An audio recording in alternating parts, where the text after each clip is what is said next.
going to just move away from what we've been dealing with. Where are you? We're not finished. We have several other key points that I would like to share with you on the subject of where are you. But I felt like the Lord and really did is impressing me to go and share a new area with you. And so I am praying that, and I really believe that this is from the Lord, that this will truly impact your life in a very, very great way. But also today I'm very excited because my wife and I will be celebrating our 50 years of being married, our 50th anniversary. And I tell you what an exciting road that it has been, venture. It's been all good.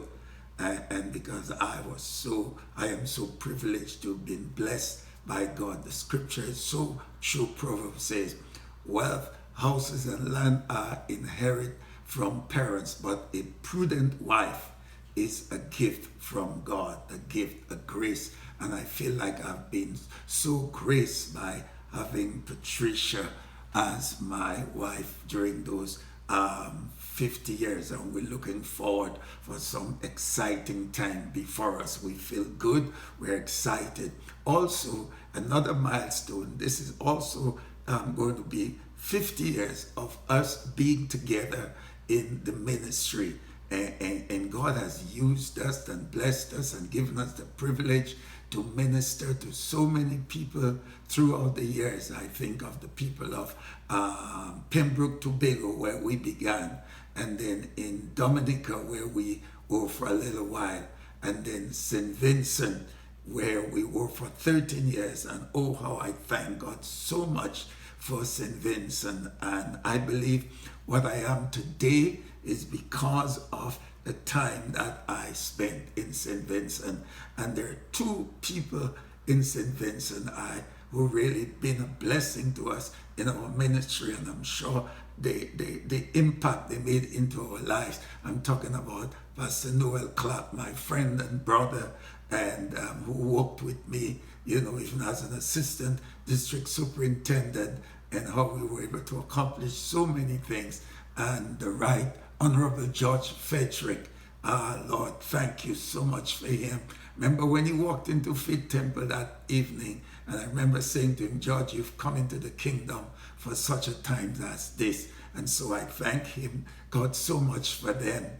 And we spent some time, a year in St. Lucia, and then we were in Trinidad, and then we moved to the United States. We were in Pittsburgh for 13 years, where we established Faith Restoration Ministries.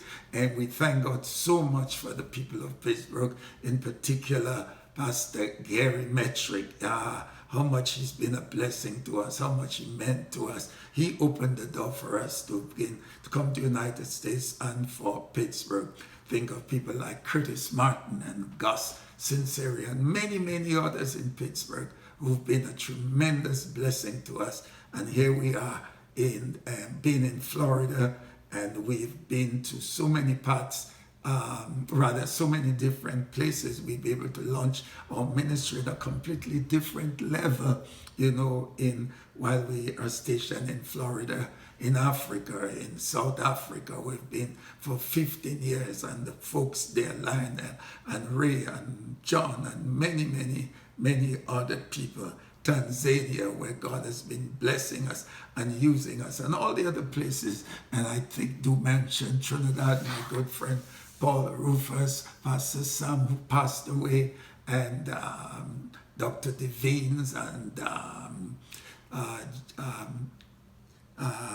so many others. I think of Kent Jacobs, I think of David Lewis, and Bishop Griffith, and God's just been good to us. But this week is such a great week for us, and we thank God so much for you. Keep praying for us, keep believing. Today we want to begin, and I don't know how long we will continue, maybe 2 or 3 weeks, on the subject, focus on the things that are important. Focusing on the things that are important. In Luke chapter 10, verse 38 and verse 42. Now it happened that as they went, that he entered a certain village, and a certain woman named Martha welcomed him into her house. And she had a sister called Mary, who also sat at Jesus' feet and heard his words. Martha was distracted with much serving, and she approached him and said, "Lord, do you not care that my sister has left me to serve alone? Therefore, tell her to help me." Jesus answered and said to her, "Martha, Martha, you are worried and troubled about many things, but one thing is needed. Mary has chosen that good part, and it will not be taken from her." One thing that matters right now, and Mary has chosen it, and it will not be taken from her. Question to you: what really matters to you? What are the things, or what is that thing that really matters to you? The thing that matters most to you will always get your main focus, your attention, your energy, and your effort. Let me say that again. The things or thing that matters most to you will get your main focus, your attention, your energy, and your efforts. Therefore, it is very important to examine carefully the things or the thing that you consider that matters most to you. The thing that matters most to you.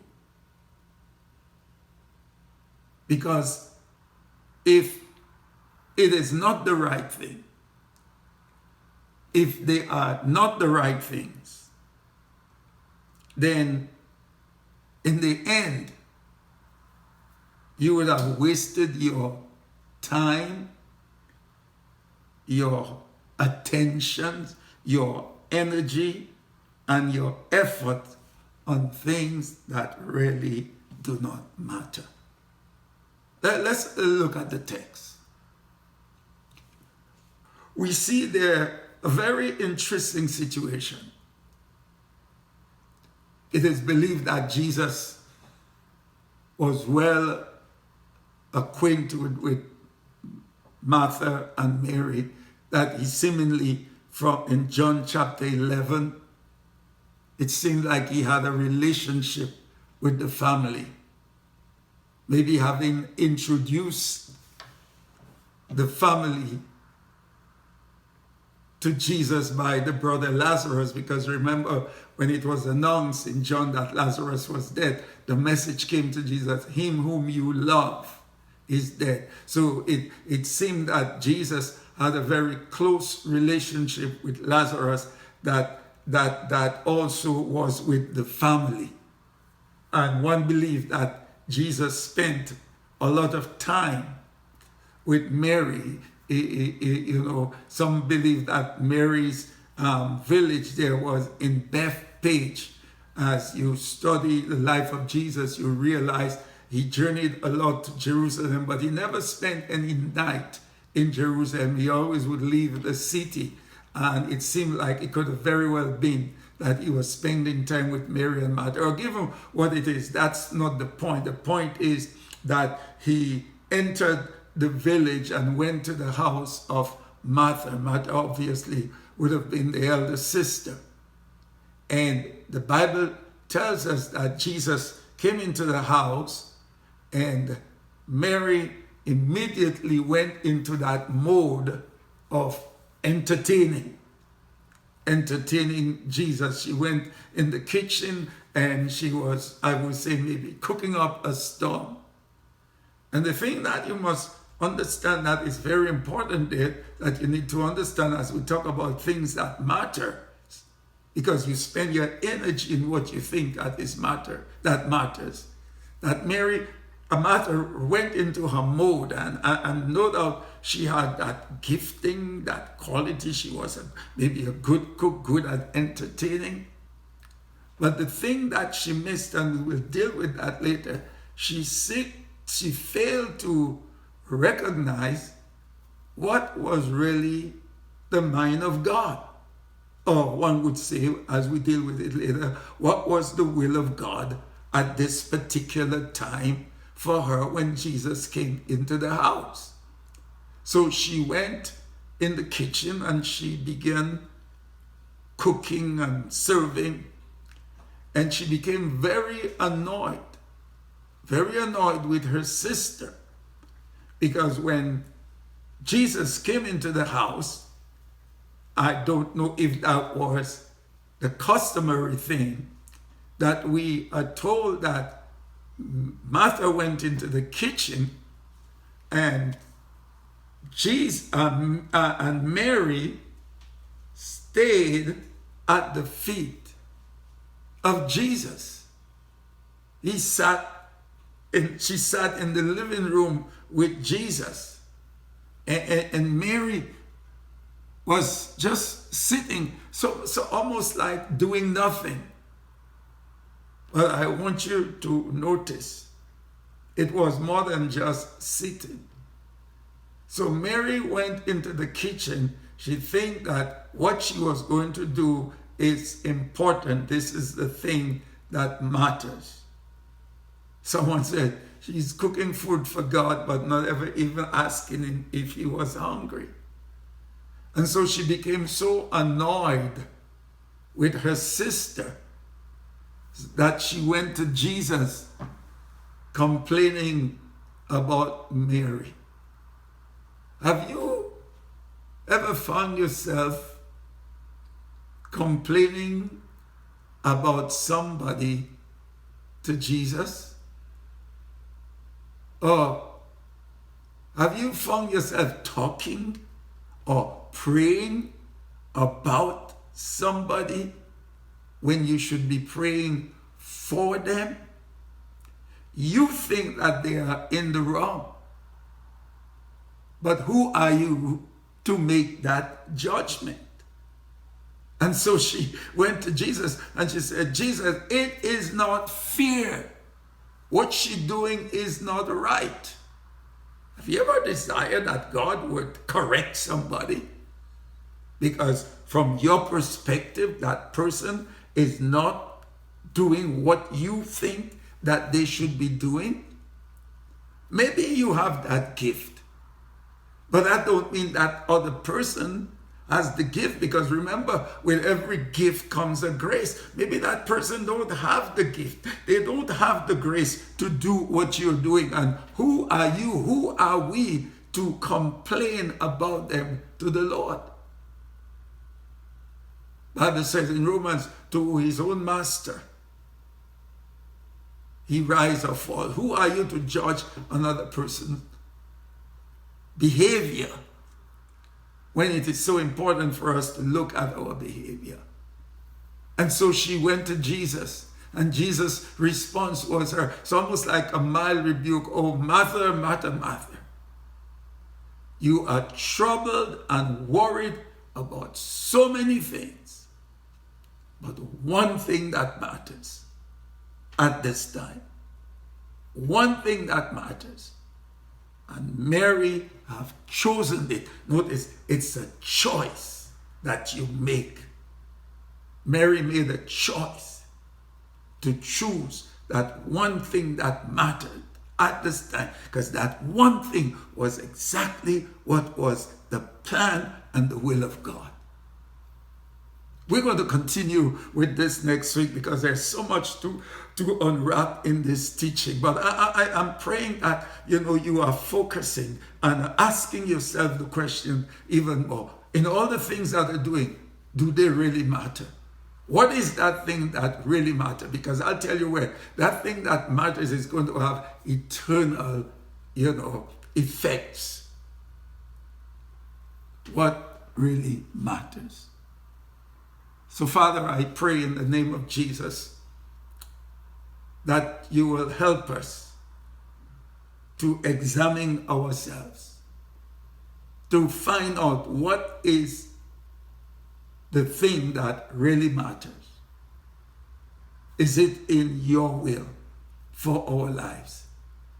Lest we find ourselves spending our energy, spending our time and our effort in things that doesn't matter. And in the end, we have nothing. The most important thing, Lord, is the thing that will please you and bring glory to you. In Jesus' name, amen. Please don't forget to give us your likes and subscribe. Make sure you subscribe and share it with your friends. And by the way, I just want to take time out to hail Pastor Lawrence, Andrew Lawrence, there in Trinidad, one of our good friends there. And may God bless you. Until next time,